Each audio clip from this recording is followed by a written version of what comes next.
Welcome back, friends. I'm your fearless leader, Ed Harold. Welcome to another Life with Breath expert series, Breath as Medicine. And today we're joined by a powerful force in the universe that I've had the pleasure of knowing for over 10 years, Mr. Nick Sweeney. How are you, Nick? I'm doing phenomenal. Thank you for having me. What's going on in your universe? I've had an amazing Sunday morning here in the Rockies. Yeah, Did some hot yoga, jumped in the ice cold river, and went food shopping for the week. So we're geared up and ready to go. But life is good.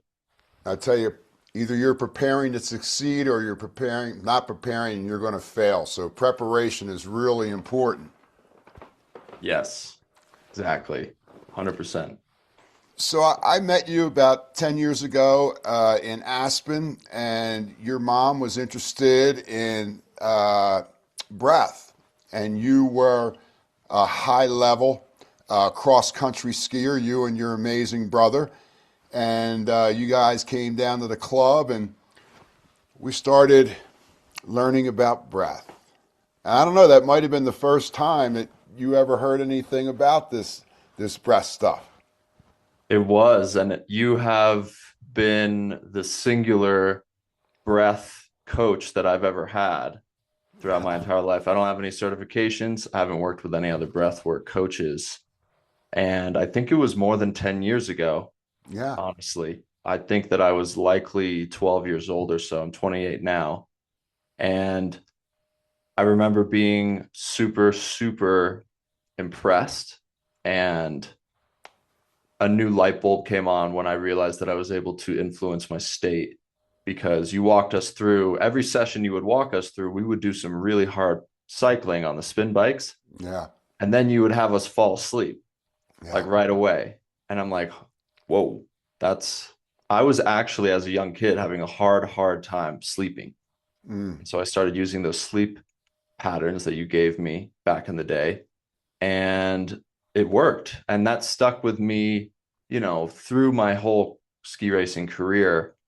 And it wasn't until I got injured and couldn't walk for 10 months that breath Mm. found me again in a way that wasn't just through exercise. Right. And so within a couple weeks of the doctor saying my career was over and that I wouldn't walk normally again, wouldn't ski race again, I started doing breath work every single day. And within 3 months of me doing breath work every single day, I was walking again, which sounds great as I give you the bullet points right now, but there was some serious ups and downs. Oh yeah. And then 6 months after that, I was able to run and train full time.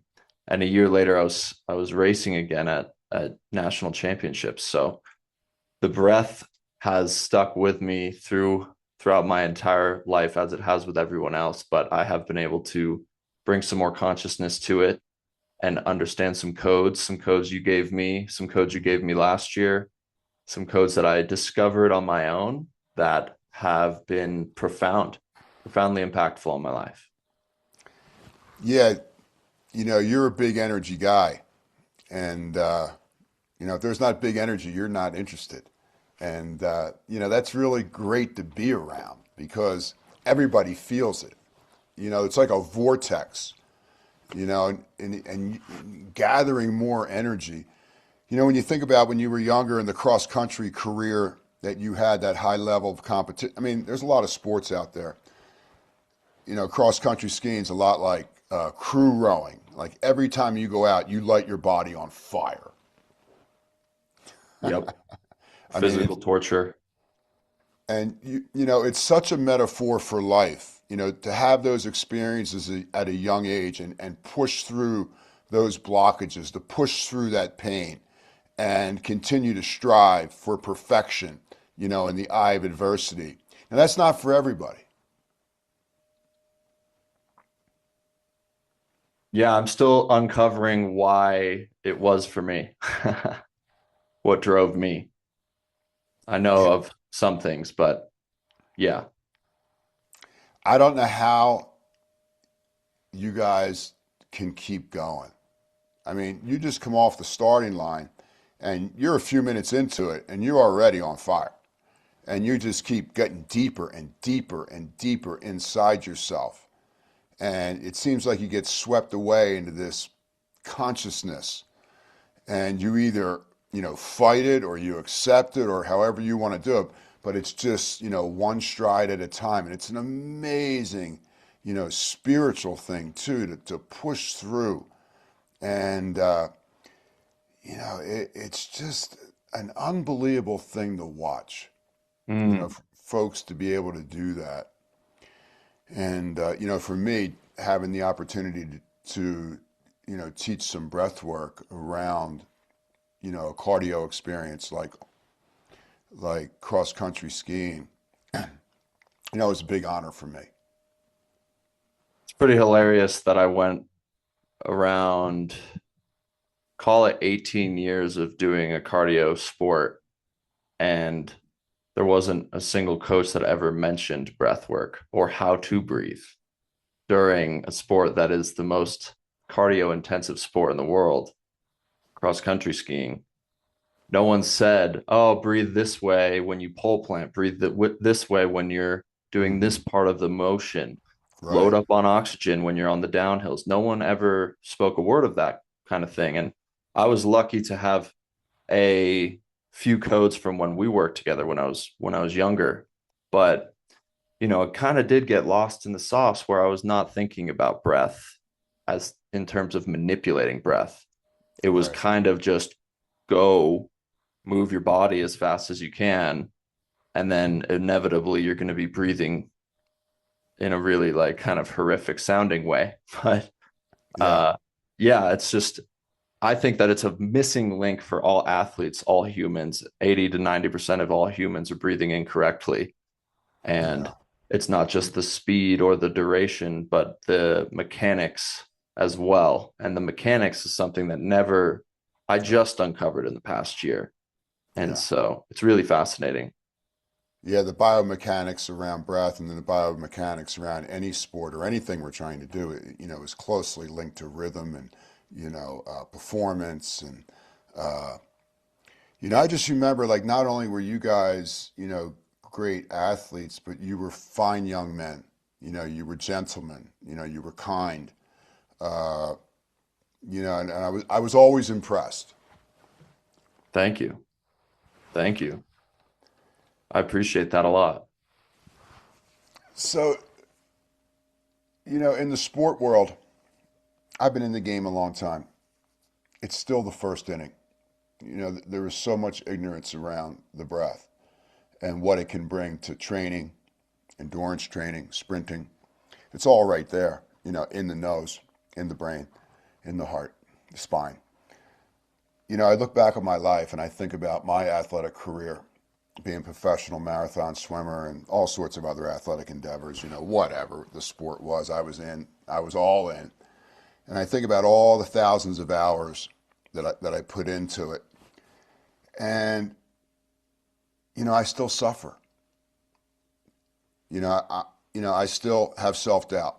I still question myself. I still have anxiety all the time. And I look back on all the training, that I was involved in, and I really don't feel like I got much out of it. For the thousands of hours that we put into our inner world and the way it was presented to us, I feel like most of it's a total waste of time. There's got to be a better way. When you put thousands of hours into yourself, that you should be an enlightened individual when you come out of that tunnel. And I just don't see it. And it's like an energy drain. Like there's like when you get out in the day in sports, there's people who bring you energy and there's people who take your energy. And that's just the way it is in life. We're all around that all the time. And I think about all the energy that I gave to something, and I really, in my mind, don't feel like I got like the maximum out of it. You Mm. know, it's like there's got to be a better way for us to achieve excellence in our life without breaking ourselves to get to that goal. What's your thoughts on that musing? Yeah, I mean, I don't even want to think about the amount of junk hours I trained Yeah, it's because amazing. there's a lot. There's a lot. I mean, especially because there's there was no emphasis on the level of consciousness that I was bringing to every training session. It's like, oh, of course I'm like focused, but what am Hmm. I focused on? And then inevitably I'm losing my focus. And I think in order to kind of create athletes and individuals that are really aligned and really not just like an athlete, Right. but a attuned individual to their inner and outer worlds. Hmm. I do think that the doorway is the breath. And I think that if you were to make that your emphasis in every training session, then you would be gaining higher levels of consciousness. And then you'd have a greater level of responsibility to coincide with that greater level of Yeah. consciousness. And then that level of responsibility, inevitably, you're going to meet it because you're a fucking athlete, killer, weapon Hmm. who's trying to Hmm. go for a championship. I mean, if you look at Indiana winning the college football Hmm. championship and Right. just the story of that whole team and many other stories in sports, it seems to me that it is not going through the motions. It's not training the same as everyone else. There's a Right. fifth element. And I actually, when I was in college, had the honor of training with three of the best Norwegian skiers in the world, Yeah. female team here in the Valley.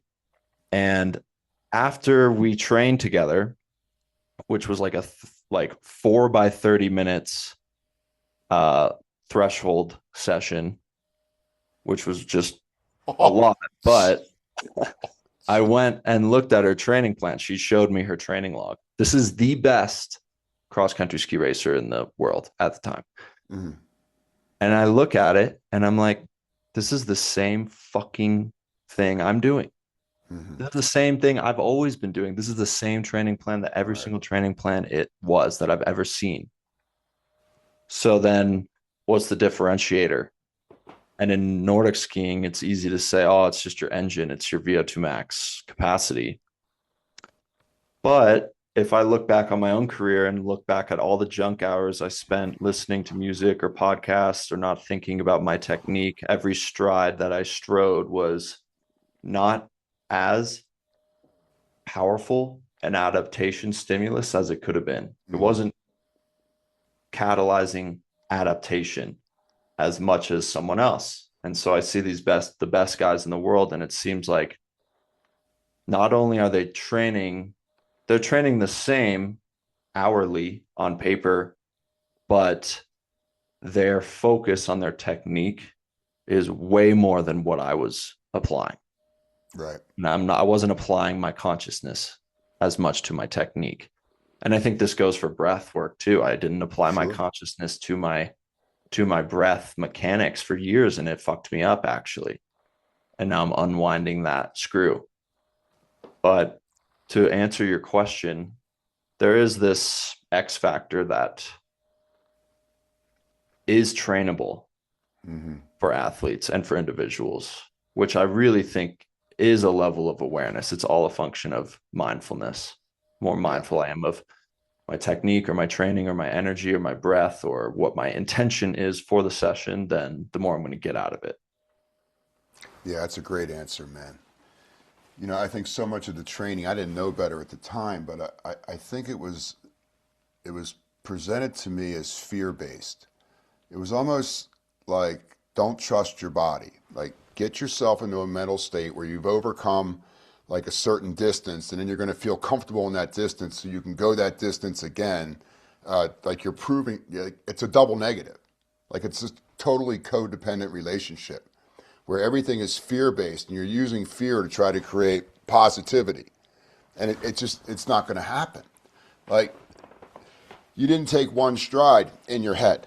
Your body, did all the work and didn't ask for any of the credit.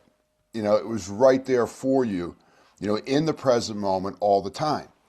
And you think about, the breath, it is constantly trying to go deeper into the body to find more and more fire all the time. If you can hang in there, in those moments of like transcending that there's something wrong with me, or Joe always beats me. That was last time. And, we're in our way so much psychologically, and we just don't trust the body. The bottom line is the body's fine.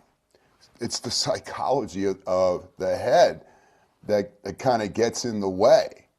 And I just think there's so many ways that we can cut down on the junk miles so that athletes, when they hit the big race days, 4 or 5 times a year, man, they are charged. Their battery is pumped and they're just ready to like get out of their own way and just let the body lead. And if you think about flow states and things like that, and how breath can lead you into flow, you know, there is no fear. Like when you're in flow, the last thing you're thinking about is how far you have to go or how long have you gone. Time dilates. There is no fear, right? That part of the brain, the amygdala that tells you something's going to go wrong or you need to defend or attack, it totally dissolves. I love what you're saying because it's the basis of my philosophy for specifically my athlete clients. Yeah. And there's one guy who's been using my breathwork app like 2 hours a day. He just got called up to go to the Olympics. I have a couple other friends going to the Olympics this winter. A couple of my one-on-ones didn't make the Olympics, which they have handled skillfully and amazing because they have a bigger picture. They have a meta perspective on their athletic career, which I think is required in order to transcend the paradigm of fear-based athletics. And when you're driven by fear, it's like you got the cat behind you, you got the cheese in front of you, you got Right. push, pull, light, dark, positive, negative, faith, fear. And my philosophy around it is like, okay, I could run really quickly from a saber-toothed tiger, but if I knew that if I just got to that tree up ahead, I'd live, then faith kicks in and I run even faster than fear base because fear is contracted state. Right.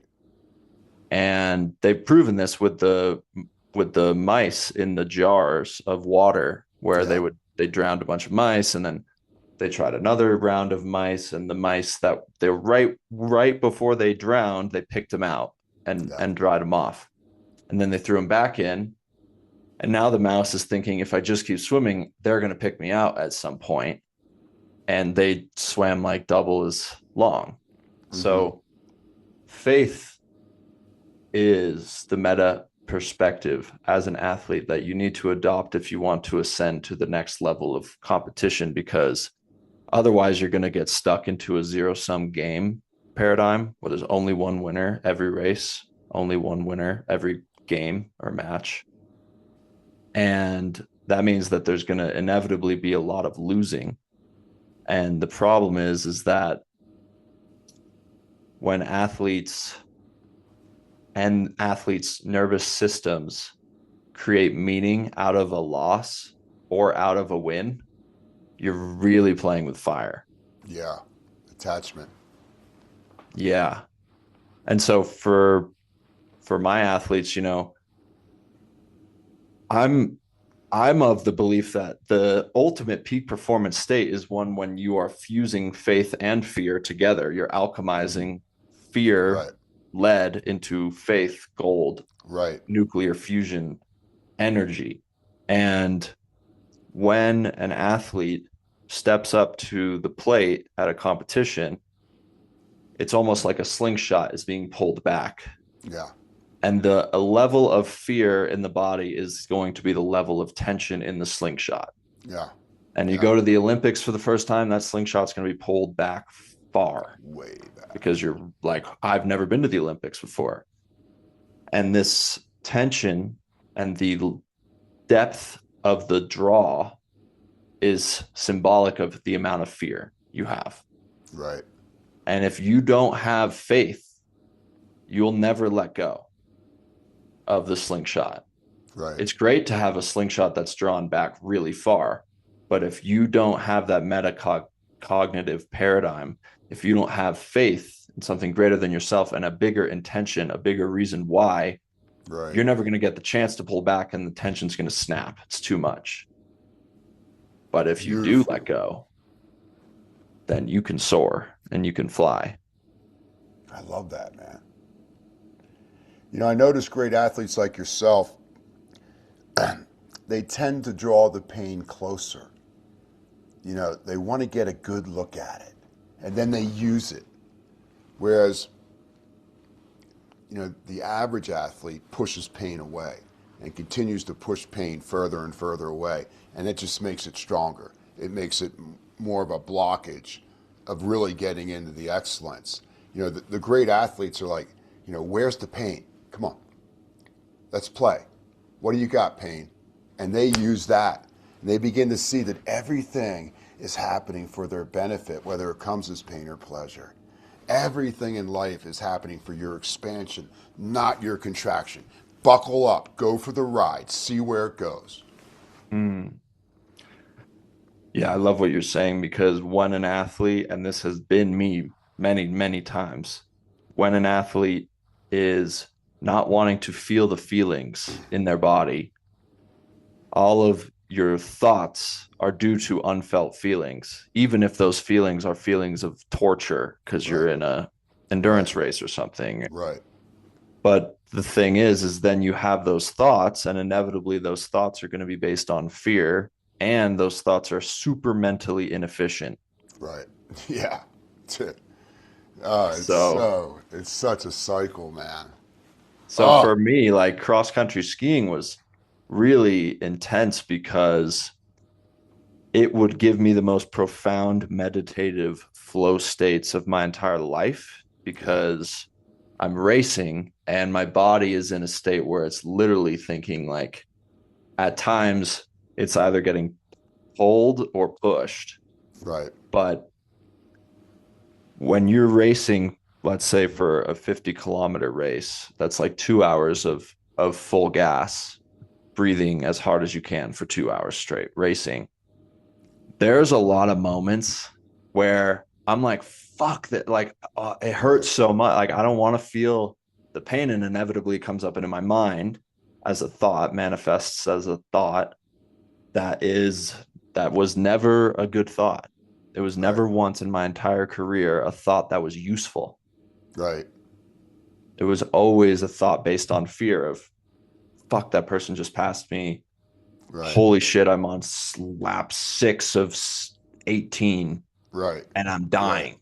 I'm like in survival mode. Yeah, yeah, And what if I were to bring my and all of my best races and all of my best like kind of moments in races were when I would just drop right into the body and live on the edge of that pain and feel and breathe and move through that pain and lose myself in that presence and in that presence with the pain of my body because and this is something that's really interesting when I would have races that I was in the lead pack, you don't feel the pain anymore. You're right, just fucking racing. You're right, you're battling it out. You're thinking tactical. You're thinking, what is this guy gonna do? How hard is the guy breathing next to me? mm-hmm. Um, this guy's skis are really bad. He's probably gonna like bonk on lap 10 or Right, something.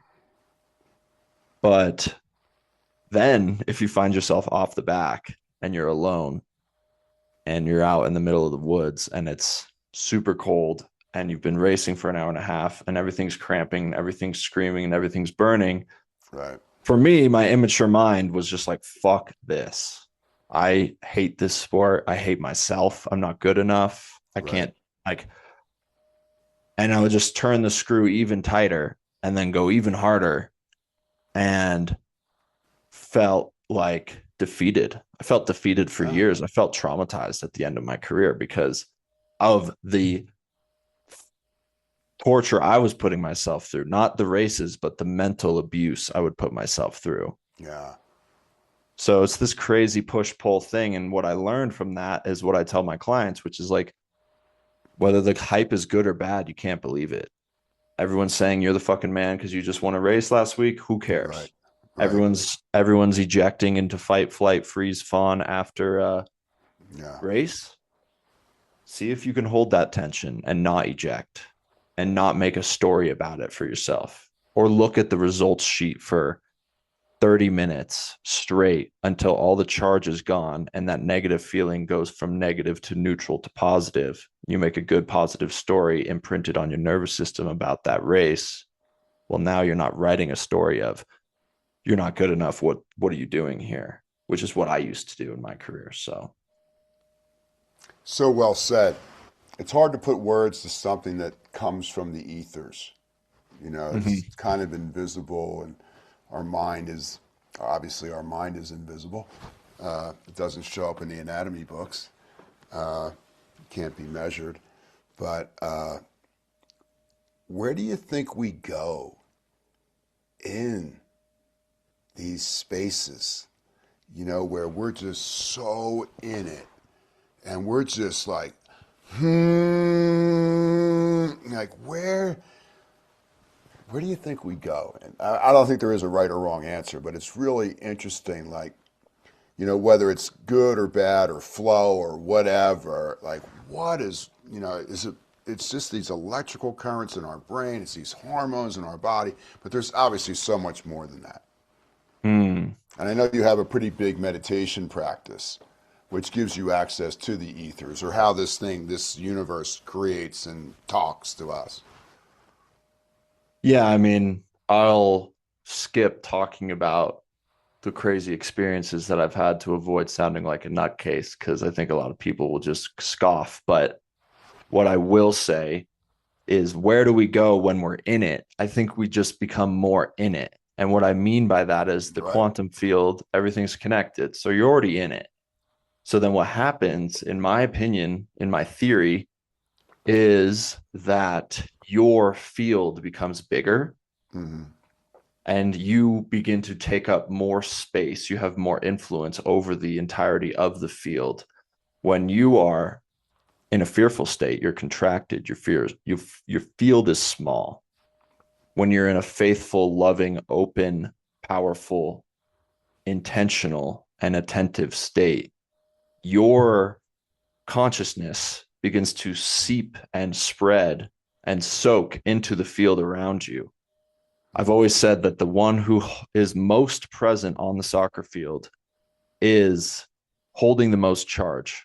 Right. The most magnetism of the entire field belongs to the present. The peak performance is pure presence, and presence is the seat of personal power. The more present you are, the more powerful you are in the field, the more voltage you hold in the field, which Mm-hmm. is why I tell like my downhill ski racing clients, when you're presently skiing and you're in flow state, time doesn't apply to you anymore.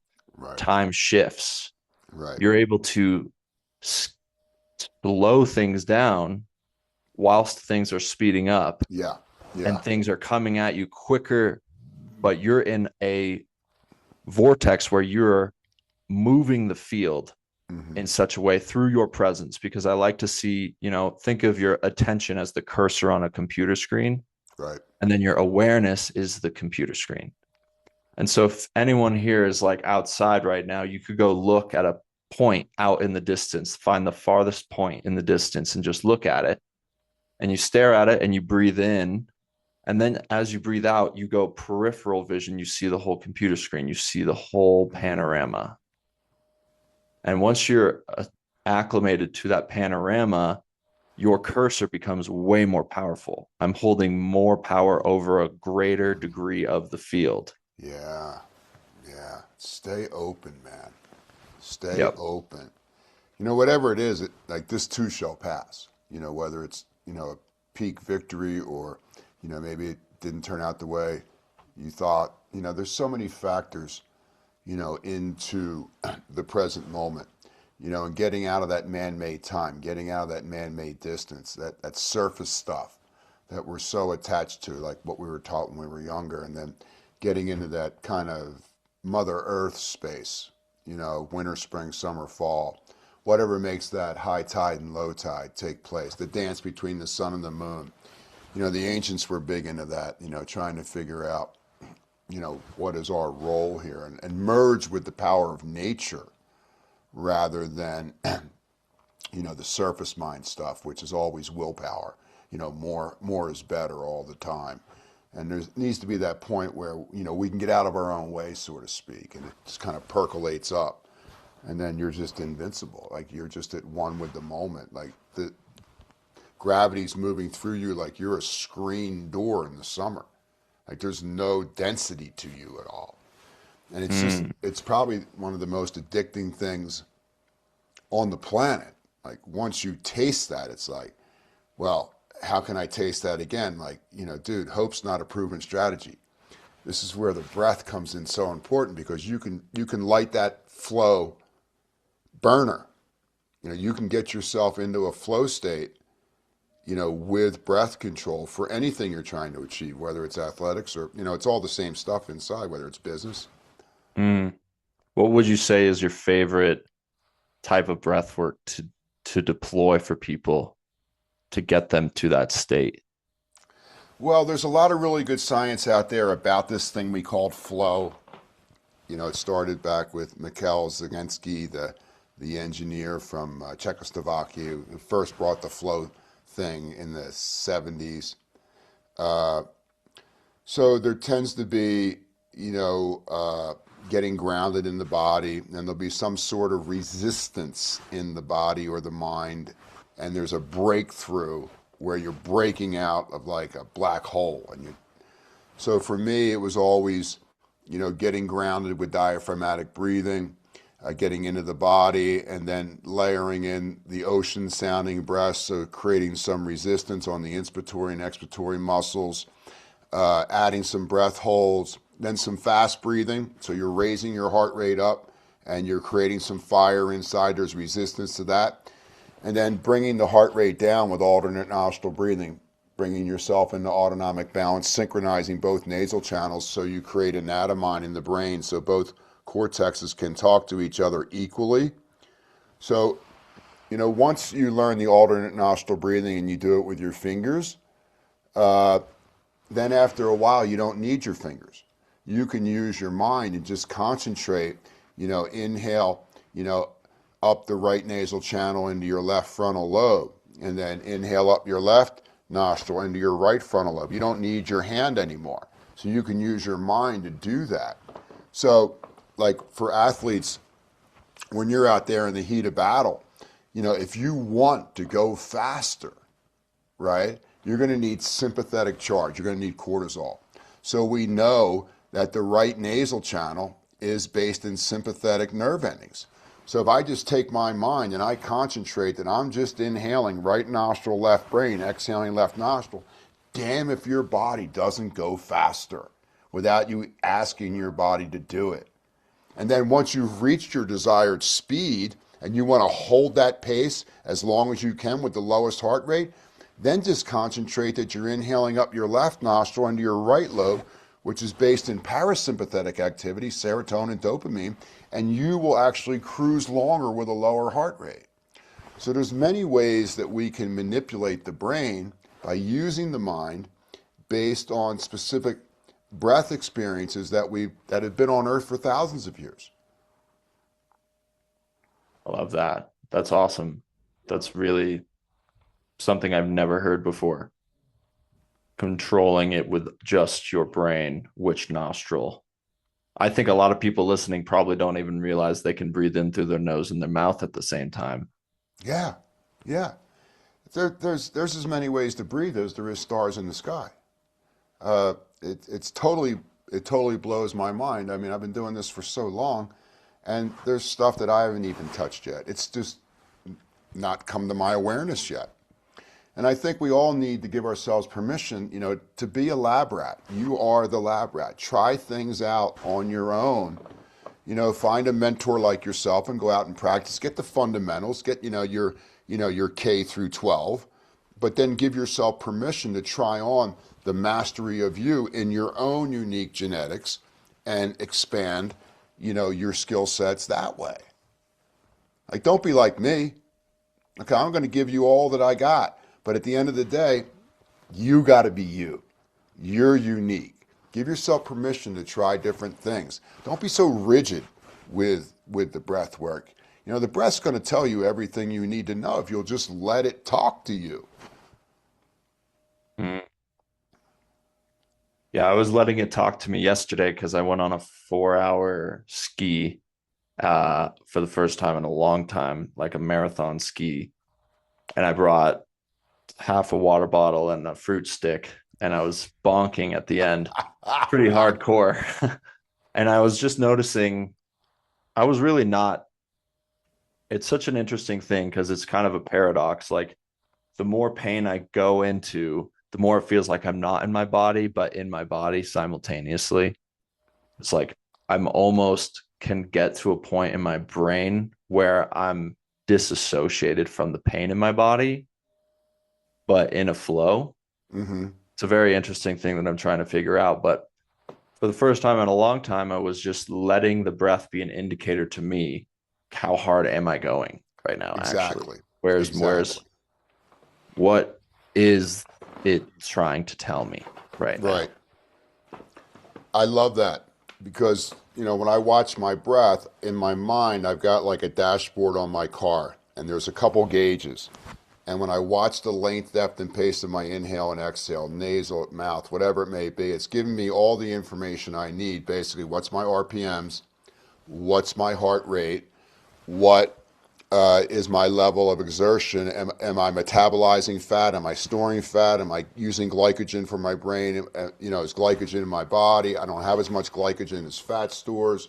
You know, just having 3 or 4 gauges in your head and getting instant feedback immediately, you know, removes a lot of insecurity and fear because all you really need to know is what's your heart rate, what kind of fuel you have, and what's your RPM. And you look at those 3 things in the dashboard of your mind, and you can make split second decisions way faster than anybody outside of you who's disconnected from the breath. Yeah, the more I pay attention to my breath, the more content ideas I get. It's pretty funny.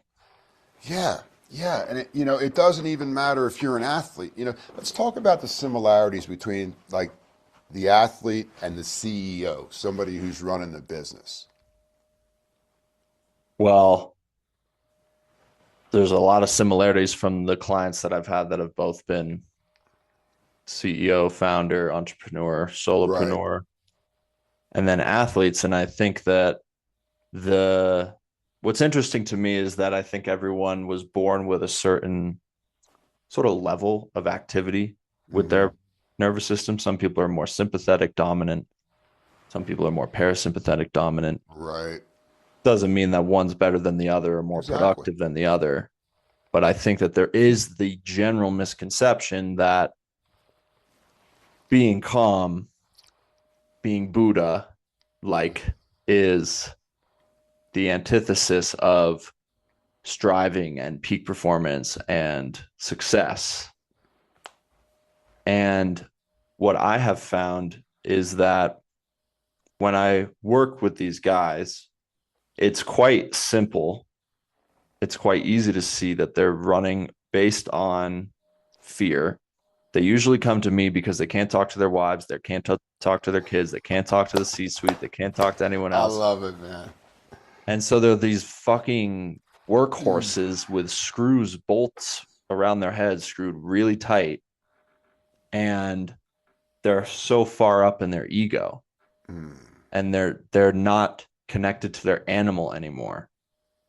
And the best CEOs that I've ever come across, the best founders, mentors of mine that I've worked with are connected to their heart and they operate their business from their fucking balls. Hmm. And they're not in their head spinning their wheels with the handbrake on all day long. They've learned that I can be a killer and be parasympathetic, deeply grounded in my body. The more I'm in my feet and my hands and feeling my body below my belly button and just staying here, the better I'm going to perform because I'm not thinking as much and thinking super inefficient. Takes a lot of energy. It's also just not conducive to decision making. If you're Right. actually attuned to what your heart is saying to you and your breath, you're going to make better decisions. And yeah, you could chalk it up to like, oh, I'm going off vibes then. I'm not using my logical brain. That's not true at all. You get to use this compass within you when you connect to it by being Right. coherent to then superimpose this compass of my body and my animal, my instinct, my intuition, my intellect against the logical thing to do in this situation. Mm-hmm. And when those two superpowers combine Mm-hmm. of instinct, root chakra, intellect, head, and intuition, when you bridge it all, root chakra, fear, head, faith, connecting heaven and earth, that's when you become unstoppable as a, I don't care what you are. At the end of the day, we're all high performers like you and I have talked about. It's like a single mom with a bunch of kids that's super stressed out, or the kid going through college and the kid trying to start a business and the guy running a multi-million-dollar company. We're all operating this meat sack flesh thing, but have been conditioned, taught to basically use our brain to keep us safe. Right. And then the ego becomes your defense attorney, but also your worst enemy. Right. And if you can't take the two polarities of your brain, you got one hemisphere and another hemisphere, and bring it down into your heart, which doesn't have a polarity. It's not an organ with polarity. Right. It's a vortex. Right. Now I'm fucking powerful. Now I'm not in a primal state. I'm in a powerful state. And that's how you want to operate. If you're overseeing people, if you're running a company, if you're striving in life, it's a maximization of all of your good qualities, and it can be all of your bad qualities. And that's where the work is. It's transcending those qualities and finding the divinity within. And the divinity's definition is transcending your own perceived limitations. Yeah. Yeah. So you mentioned a word there called coherence. And I know for the past couple of years you've been building an amazing app platform. Can you speak a little bit about what you've created for humanity? Absolutely. Coherence is something that we can all access in under 60 seconds. Mm-hmm. And it's you reconnecting to your body. But coherence is also the name of our app and the name of our movement. And our movement is to bring the world's nervous system into regulation, into coherence. Mm. So twice a day, every day, people from all over the world jump on for 5 minutes. It's not on Zoom, and they just synchronize their breath with each other. And our mission is to get 1 million people meditating together, synchronized in breath, and then eventually get 1 billion people breathing in sync throughout the entire world with the intention of pulsing out unconditional love. So it's a movement. It's a global movement. It's the fastest growing breathwork movement at the moment.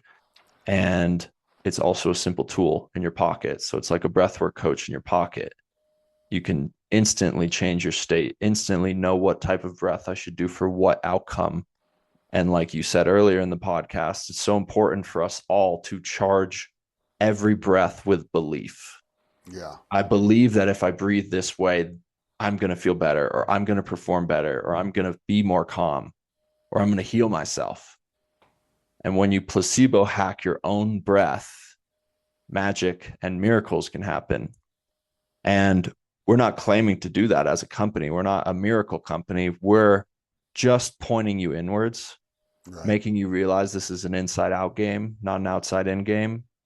And so coherence is the fastest way to change your state in under 60 seconds and learn the codes, learn the language of breath, whilst also being part of something bigger than yourself.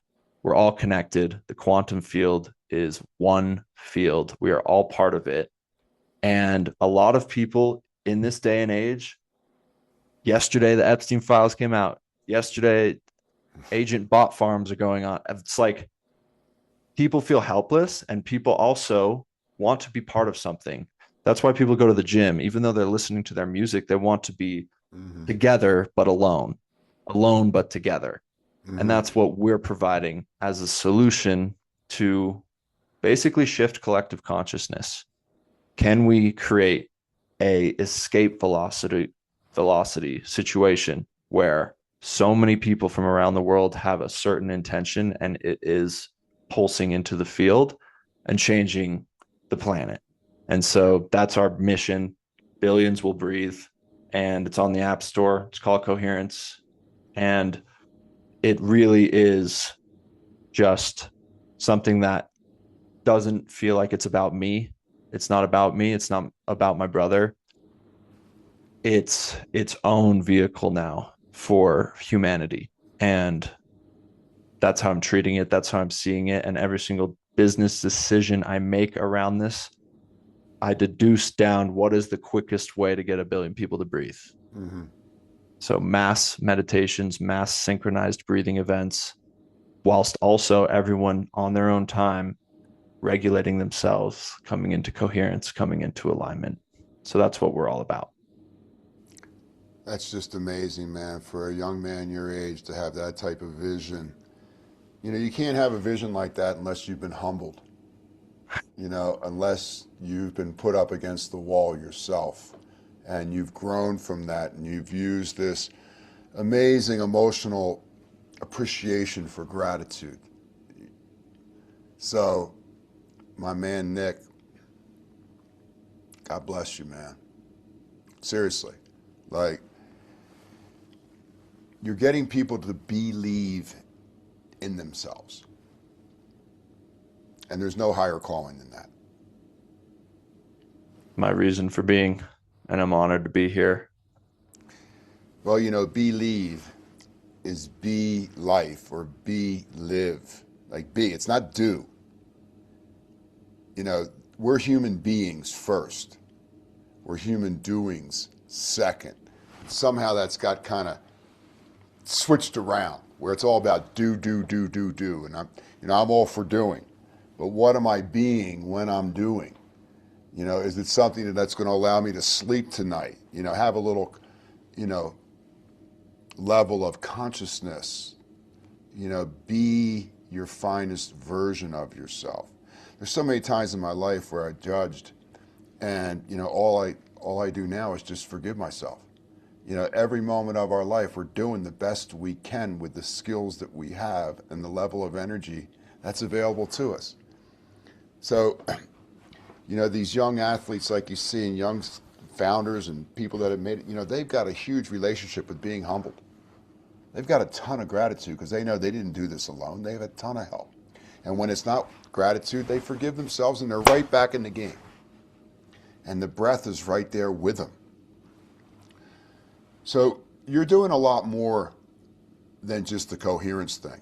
You've got a lot of embers in the fire, so to speak. Is there some stuff that you can share with the audience about what's coming up in the future for you? Yeah. So right now, you know, coherence is tip of the spear. Billions will breathe. But I've created a program where millions will make millions helping people. So my mission is to help as many people get financially abundant and break free from the matrix. So the coherence is this way for you to regulate and break free from your own internal matrix. Right. But then let's get you out of poverty. Let's get you out of the middle class. Let's get you out of the situation that is decimating your frequency and decimating your ability to feel and to be. You're stuck in doing because you have to do a bunch of stuff to make money. So my mission is to literally print as many millionaires that are aligned with the godly virtues and want to do something greater than themselves and be of service to people and humanity and all living beings. That is the secondary mission. Is I'm going to help you make money helping people. And breath, you know, we have a lot of breathwork coaches, people that want to get into breathwork coaching because you can instantly, remotely, and reliably change someone's life on Zoom. Right. It's a great model. You don't have to be at the yoga studio. You don't have to be a trainer. I'm not certified, but I broke free financially without a certification, and so can anyone else. Because like you said, if you lab rat yourself for long enough, you're going to learn. You're going to know some medicine, some codes. So I'm helping these people scale their message, scale their marketing, scale their medicine. And that's the secondary thing. We're also hosting coherence resonance events all over the world. Mm-hmm. So breathwork events, but also business masterminds helping people that want to help people. How do you become a coherent creator is what it's Right. called. So there's coherence, and then there's coherence creators, and then there's resonance events. We're going to end up making a wearable down the line here that'll track your breathing, little coherence ring or something like that. But Yeah. for now, it's these live in-person events. I have one in Bali at the end of April. I Yeah. just sold out of the Thailand one. And then this coherent creator program, we got a guy make $100,000 in 2 months and another guy making, 7 million views on one post. It's really technology and social media. You can chalk it up to being a really bad thing, but I also believe that God uses Satan's weapons and transforms them in his own will. Mm-hmm. So social media, say what you will, it's printing millionaires every day. It's bringing people out of poverty every day. All it takes is one viral video from someone working a 9 to 5 for them to be making enough money to quit that job and go live a life where they can be of service to more people. I believe that God wants the good people to be rich Mm-hmm. and to steward those resources for the greatest possible good.